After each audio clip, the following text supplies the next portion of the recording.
let me insert one thing, which I'll bet you've noticed from talking to writers, is that most of the stuff that we think we're writing about in books is very difficult to talk about straight out.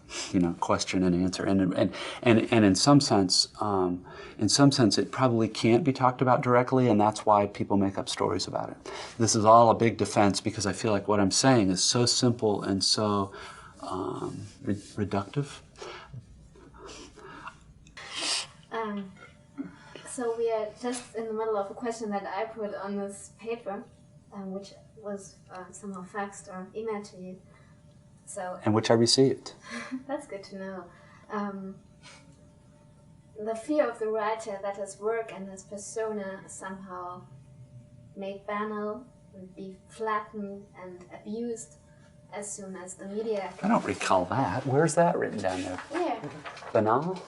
Yeah, I don't know if that's banalized. If this is, okay. I think that I made this word up. How interesting. See, mine stopped here. Really? Yeah, there wasn't any of this stuff. Oh my God. No, it's fine. So it'll all be so we're talking about like the marketing of writing stuff? No, but I mean it's the fear of the writer that his work and his persona are somehow made into banal, not only by promoting. Yeah, well, it belongs to promoting. The work and his persona are the same thing? No. But they're both made. Yeah, but as when you are out there for the media, and what happens then? I see a paradox here. I'm going to talk about the difficulties of having to deal with the media, but I'm talking to the media. Sure. Right. I mean, see, I'll pretend I'm talking to you, but when the show's, you're going to have this face, sweaty face, on camera, talking about how difficult it is as a writer to be on camera. In which case, if I were the viewer, I would go, so why is the son of a bitch on camera? So how do you suggest I handle this? Yeah, no, it's a paradox, but at the same time, I think it's very, I mean, it's a legitimate fear to have. So I think about these things all the time. I think, well, I like literature, but at the same time, why am I doing this, and how am I doing this, and how can I try to preserve these things? So, it's a paradox for me too.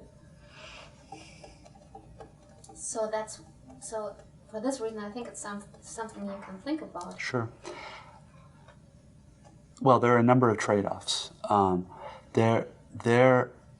In the United States, there's another division between corporate publishers and nonprofit publishers, who are often very small and do a lot of poetry and avant-garde fiction.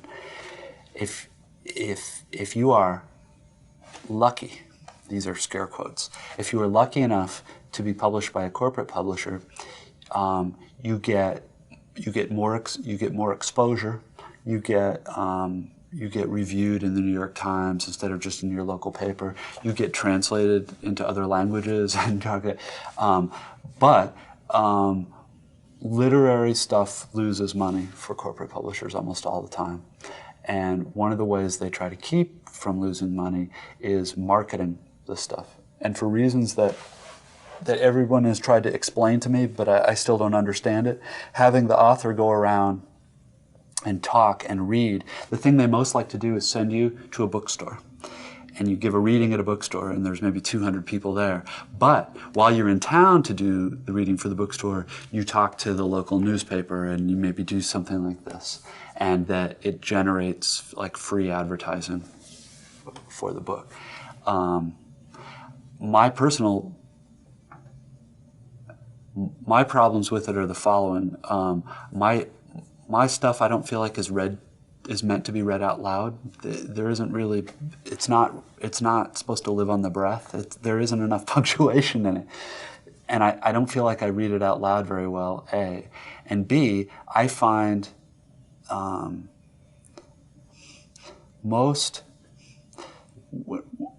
when there's a question and answer like you and I are having, although you and I are having a much more lengthy one, but particularly one with like a newspaper reporter or a question and answer at the end of a reading. If the question is easy to answer if it's dull or stupid. the good questions are questions that can't be answered in a Q&A format, right? They're ones what you would have to sit down with a pot of tea or a pot of coffee, and they're things that could be answered only in conversation between two people. And so I always feel vaguely fraudulent, or there's a thing about doing this where you're helping me. We're pretending we're having a conversation, and I'm also pretending that there aren't cameras all over here, but in fact this is all on TV, and I know that I'm supposed to ignore, like I'm not supposed to look at the camera because that doesn't make for a good interview, but trust me, when I'm sitting here, the camera is the thing I really see. It's all very strange. And so why do I do it at all? I make a variety of deals, and I do a few things. I know some writers who like this, and there are things about it that are, I mean, it's very flattering. I mean, you guys came. It makes me nervous, and it makes me self-conscious to try to talk about stuff that I find almost impossible to talk about, or else just to go, so how long are you in town? Oh, 3 days, you know. But I have an agent whom I owe 25,000 favors to, who's done all these nice things, and it's also exciting for a writer to get his work published in another country. So she says, this German publisher is really good, and they're going to publish the book well, even though I don't think my English can really be translated into German, because it's very idiomatic. They're going to publish the great advertisement. I'm sure the public, and all they need is this. They need this one thing from you to help them sell enough books, maybe so that they don't lose money on it. It then becomes very difficult to say no. On the other hand, I don't think it's very good. I don't think it's good.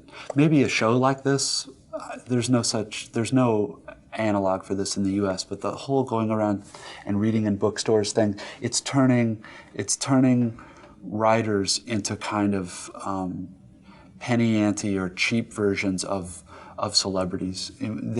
People aren't usually coming out to hear you read. They're coming out to sort of see what you look like and see whether your voice matches the voice that's in their head when they read. And none of it's important, and it's icky. I don't know if there's a German translation for icky, but in terms of banal, I don't know. Banal to me means general and simplistic and superficial and vapid, and if you do work like this, you pay certain prices. You don't make as much money, not as many people read your stuff, but the people who are reading it and are interested in it, you're pretty sure. Like, the thing that I like about doing this kind of stuff is that I'm pretty sure my readers are about as smart as I am.